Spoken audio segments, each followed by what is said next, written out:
2023-24 का जो आम बजट वित्त मंत्री जी ने प्रस्तुत किया, वह ऐसा बजट था जो भारत की आर्थिक समस्याएं जो हैं उसमें इस बजट में उन समस्याओं का कोई निवारण या उन समस्याओं को इंगित तक नहीं किया गया। आप सब लोगों को जान के ताज्जुब होगा कि पूरे बजट में बेरोजगारी, गरीबी, आर्थिक असमानता शब्द का प्रयोग तक नहीं किया गया। पुअर, गरीब का शब्द का प्रयोग भी मात्र 2 दफा पूरे बजट भाषण में वित्त मंत्री जी ने किया। इससे ये समझ में आ जाता है कि ये आम बजट किसके लिए बनाया गया था और इसका फोकस कौन था। सबसे पहले हम कुछ नंबर्स की बात करेंगे। 2021-22 में देश की जीडीपी 232,14,703 करोड़ वित्त मंत्री जी ने बताई थी और ये भी बताया कि नॉमिनल ग्रोथ 11.1% रहने की उम्मीद है। उसके अनुसार 22-23 की जीडीपी 258 लाख करोड़ रुपया होनी चाहिए थी, पर 2021-22 की जीडीपी को फिर रिवाइज किया गया। जो पहले 232.14 लाख करोड़ बताई गई, उसको 236.64 लाख करोड़ रुपया उसको रिवाइज किया गया। आज के बजट भाषण में जो मौजूदा वित्तीय वर्ष है 2022-23, इसकी जीडीपी 273 लाख करोड़ बताई। अर्थात अगर हम इसका विश्लेषण करें तो नॉमिनल जीडीपी में ग्रोथ होता है 15.4%। नॉमिनल जीडीपी में अगर 15.4% की ग्रोथ है तो रियल जीडीपी कम से कम डबल डिजिट में होनी चाहिए। वित्त मंत्री जी और आर्थिक सर्वेक्षण में इसको 7% पर बताया गया। क्या सरकार बताएगी कि ये 7% ही क्यों है? क्योंकि जो आपके बजट के जो नॉमिनल जीडीपी के नंबर्स हैं वो तो कुछ और ही व्याख्या कर रहे हैं। दूसरी बात, जो सरकार का जो कैपिटल एक्सपेंडिचर है वो जो एस्टिमेट किया था मौजूदा वित्तीय वर्ष में 10,67,889 करोड़, 10.678889 करोड़, जबकि रिवाइज्ड एस्टिमेट में वो 10,53,862 करोड़ हुआ। मतलब जो पूंजीगत खर्चा सरकार करना चाहती थी वो भी पूरा नहीं कर पाई। अब सवाल ये उठता है कि जब प्राइवेट इन्वेस्टमेंट गिर रहा है, एक्सपोर्ट्स गिर रहे हैं, प्राइवेट कंजम्पशन मोर और लेस स्थिर बना हुआ है, जो कैपिटल एक्सपेंडिचर है, पूंजीगत खर्चा है, वो गिर रहा है, तो ये 7% जीडीपी अचीव हुई तो हुई कैसे? इसका कोई व्याख्या इस बजट में नहीं दी गई। उसके अलावा जो मौजूदा वित्तीय वर्ष के 2 पहले क्वार्टर के जो रिजल्ट आए, 13.5% की ग्रोथ और 6.3% की ग्रोथ, तो पहले हाफ ईयर में देश की जीडीपी ग्रोथ हुई 9.9%। अगर हम मान भी लें कि 7% की जीडीपी ग्रोथ होगी तो आने वाले जो क्वार्टर 3 और क्वार्टर 4 है उसकी ग्रोथ 4 से 4.5% रहेगी। अर्थात मौजूदा वित्तीय वर्ष में क्वार्टर दर क्वार्टर देश की जीडीपी ग्रोथ रेट गिरी है।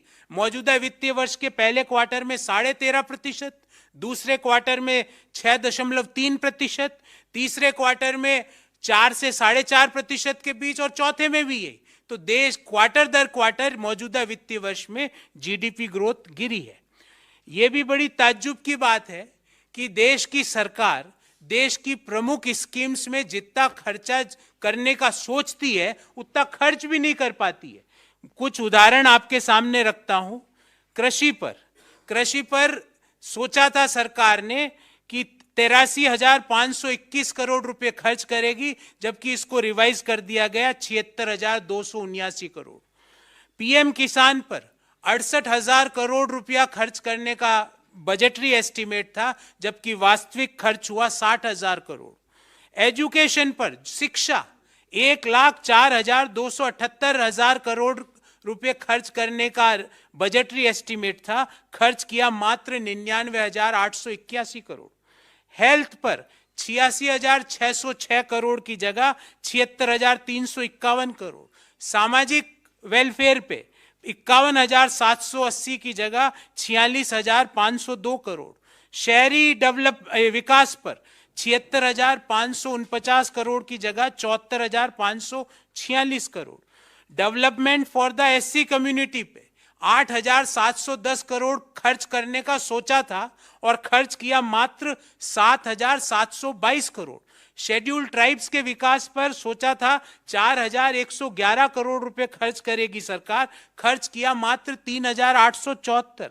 माइनॉरिटीज के डेवलपमेंट पे बजटरी एलोकेशन किया गया था 1,810 और खर्च किया मात्र 530 करोड़ रुपया। और जो वल्नरेबल ग्रुप्स है उन सोचा 1,931 करोड़ रुपया खर्च करने का बजटरी एस्टीमेट था, इसको रिवाइज करके कर दिया 1,821 करोड़।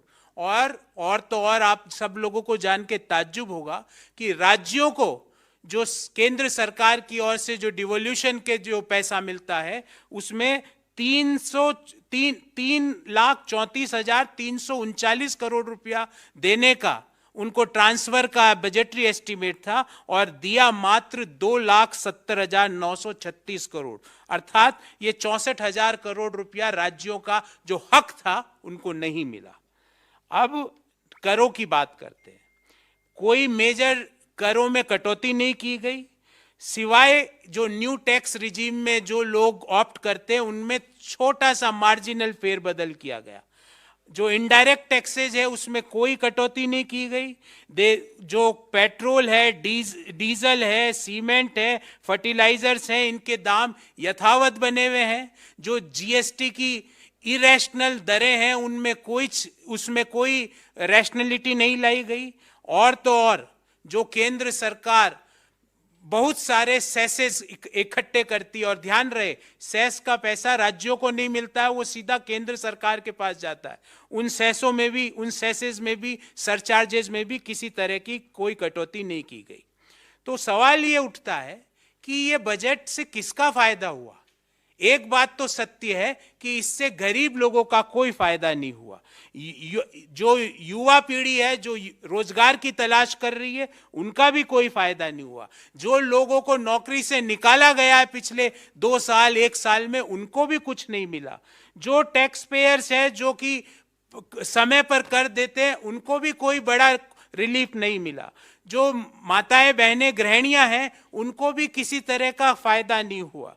और तो और वह हर एक व्यक्ति जो भारत के बारे में सोचता है उनको भी आज के बजट से सिर्फ और सिर्फ निराशा और हताशा हाथ में लगी। ये बजट मुख्य रूप से उन लोगों के लिए इंगित किया गया था जिनके पास देश की अधिकांश वेल्थ है। और जो रिपोर्ट आई है ऑक्सफैम की रिपोर्ट या और जो इनइक्वालिटी रिपोर्ट है, आपको पता होगा कि 1% भारतीयों के पास देश की कितनी कुल संपत्ति है। हाँ, एक चीज बड़ी स्पष्टता से इस बजट में बाहर निकल के आई कि ये बजट अहमदाबाद की गिफ्ट सिटी को जरूर फोकस करना चाहता है और उसको एक मेजर बिजनेस हब के रूप में डेवलप करना चाहता है, फाइनेंशियल सेंटर के रूप में डेवलप करना चाहता है, वाणिज्यिक सेंटर के रूप में डेवलप करना चाहता है। हाँ, जो नए टैक्स रिजीम में जो करदाता कर देते हैं उनको कुछ फायदा मिला, पर यह करके सरकार ये कहना चाह रही है कि जो लोग पुराने कर टैक्स रिजीम में के तहत टैक्स दे रहे हैं क्योंकि वो वहां पे उनको एग्जम्पशन का फायदा मिलता है, तो सरकार इनडायरेक्टली ये कहना चाहती है कि आप एग्जम्पशंस में इन्वेस्टमेंट मत करो, अपने आने वाले समय के लिए पैसा मत लगाओ। आर्थिक सर्वे ने साथियों बहुत सी देश के सामने आने वाली चुनौतियों के बारे में बताया था। हमें उम्मीद थी कि वित्त मंत्री उन चुनौतियों का किस तरह सामना करेंगे उसके बारे में विस्तार से अपने बजट भाषण में उल्लेख करेंगे। मैं 3 मुद्दे आपके सामने रखना चाहता हूं।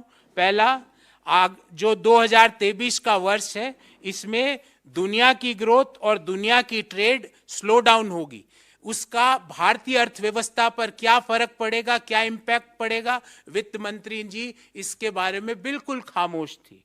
दूसरा, दुनिया की बड़ी अर्थव्यवस्थाएं रिसेशन में जाएगी, उसके कारण देश की अर्थव्यवस्था पर क्या फर्क पड़ेगा, इसके बारे में इस बजट में किसी भी तरह का उल्लेख नहीं किया गया। और लास्ट, जो वैश्विक सिक्योरिटी सिचुएशन है, उसके बाद जो और आगे आने वाले समय में और ज्यादा डेट्रियोट करेगी, उसके बारे में भी इस बजट में किसी तरह का उल्लेख नहीं है। हमारा सवाल है कि जो चुनौतियां देश के सामने हैं, अगर ये सही साबित हो जाती है तो इन चुनौतियों से निपटने की सरकार की क्या तैयारी है, सरकार इनका किस तरह सामना करेगी? क्या फिर से इन चुनौतियों के पीछे छुप के हमारे को कहेगी कि भाई बेरोजगारी इसलिए है क्योंकि ये वैश्विक चुनौतियां हमारे सामने, और जो देश के लोग भारी बेरोजगारी और भयंकर महंगाई से त्रस्त है, उससे निदान दिलाने के लिए सरकार की क्या रणनीति है, क्या नीति है, वो भी हम सवाल करना चाहते हैं। ये सारे सवाल ना तो कल जो आर्थिक सर्वे प्रस्तुत हुआ उसमें इन सवालों का उत्तर दिया गया, ना वित्त मंत्री के आज के बजट भाषण में इनका उत्तर दिया गया। तो हम यही कहेंगे कि देश के अधिकांश लोगों के लिए ये बजट उनकी आकांक्षाओं, इच्छाओं और उनकी उम्मीदों पर बिल्कुल भी खरा नहीं उतरा है।